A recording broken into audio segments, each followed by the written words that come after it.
तमनार तहसील के ग्राम पंचायत धौराभाटा में 14 अक्टूबर को प्रस्तावित गारेपेलमा सेक्टर 1 कोयला खदान जेपीएल की जन सुनवाई को लेकर विरोध तेज होता जा रहा है। कई ग्राम पंचायतों में ग्राम सभाएं और बैठक आयोजित कर सर्वसम्मति से इस जन सुनवाई पर आपत्ति जताई जा रही है।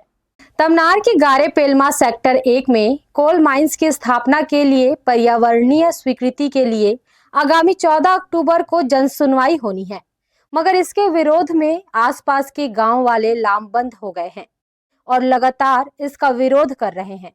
ग्रामीणों का कहना है कि तमनार क्षेत्र पहले से ही उद्योगों और खदानों के कारण पर्यावरण प्रदूषण की मार झेल रहा है। अगर यह खदान शुरू होती है तो जंगल, जानवर और इंसान सब पर गंभीर संकट आ जाएगा। कोल माइंस के स्थापित होने से होने वाली समस्याओं को लेकर ग्राम सभाओं में प्रस्ताव पारित कर पर्यावरण अधिकारी और जिला कलेक्टर को आपत्ति दर्ज कराई गई है। कोयला खदान में बुढ़िया, रायपारा, आमगांव, खुरुसलिंगा, धौराभाटा, बिजनालिब्रा, महलाई, बागबाड़ी, झिंका बहाल, तिलईपारा, समकेरा, झरना, टांगर घाट ग्राम शामिल हैं। ग्रामीणों ने साफ कहा कि बिना उनकी सहमति के जन सुनवाई आयोजित करना उनके अधिकारों का हनन है। यदि उनकी आपत्तियों को दरकिनार कर जन सुनवाई कराई जाती है तो वे बड़े स्तर पर आंदोलन करेंगे। 14 तारीख को जन सुनवाई है। सेक्टर 1 ये कोल माइंस के रूप में हमारे क्षेत्र के 12 ग्राम पंचायत को नोटिस आया है और उसके बाद ये जन सुनवाई यहाँ धौराभाटा में सुनिश्चित किया गया है। और जन सुनवाई जो यहाँ पे होनी है उस जन सुनवाई है कोल माइंस के लिए, और कोल माइंस को होने के लिए जमीन का आवश्यकता है इनको। और आज पूरे क्षेत्रवासियों को यह नहीं मालूम कि कितने क्षेत्र में यह कोल माइंस का क्षेत्र होगा, कितना दूरी। आज ये नहीं मालूम कि कितना अंडरग्राउंड होगा, कितना ओपन कास्ट होगा। हमारे क्षेत्रवासियों को ये नहीं मालूम कि ये जो जमीन लेगा तो लीज में लेगा कि खरीदी में लेगा। हम क्षेत्रवासियों को ये नहीं मालूम कि ये जो जमीन का मुआवजा देगा क्या।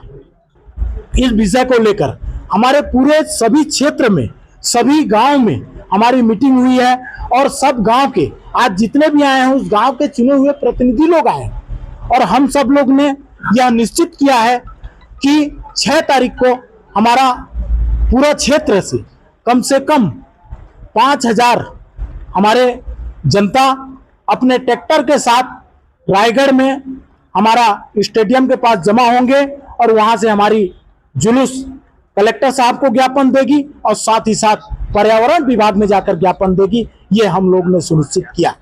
उद्योग स्थापना नहीं है, ये कोल माइंस के तहत जन सुनवाई करवाने का निर्देश दिए हैं कलेक्टर साहब ने पूरे पंचायत, जो हमारे 12 पंचायत हैं उसमें। इसीलिए हम सब लोग इकट्ठा होके, एकत्रित होके वो जन सुनवाई ना हो, क्योंकि जहाँ पर कोल माइंस खुलता है वहाँ से पूरा परिवार उखड़ जाते हैं, गांव उखड़ जाता है और वहाँ अनेक प्रकार की माने बाहरी तत्व और पर्यावरण सारी चीज़ की असुविधा होती है। और एक दूसरे जो प्रेम व्यवहार से क्षेत्र में रह रहे हैं वो हम लोग फिर बाहर में जाके बैठेंगे तो उस तरह से जो सदियों से हमारी पीढ़ी बसाई हुई है, गांव ग्राम बसा के आज हम उसमें जीवन यापन कर रहे हैं, उसमें हमको तकलीफ, मैंने हट के बाहर जाएंगे तो तकलीफ है। इसीलिए हमारे पूरे क्षेत्रवासी की यही मांग है जो जन सुनवाई हो वो ना हो 14 तारीख को। और ये सब चीज कलेक्टर ऑफिस में ज्ञापन देने का निर्णय लिए हैं और आगे भी जो हम सांसद, विधायक और मंत्री बनाए हैं, मंत्रालय तक जाने का पूरा क्षेत्रवासी को विचार है और वो शासन प्रशासन दोनों को हम अवगत कराएंगे और हमारी जो क्षेत्र है, पर्यावरणीय क्षेत्र है, यही जो बची है वो यथावत बची रहे। हर्ष न्यूज के लिए तमनार से दुलेंद्र पटेल की रिपोर्ट।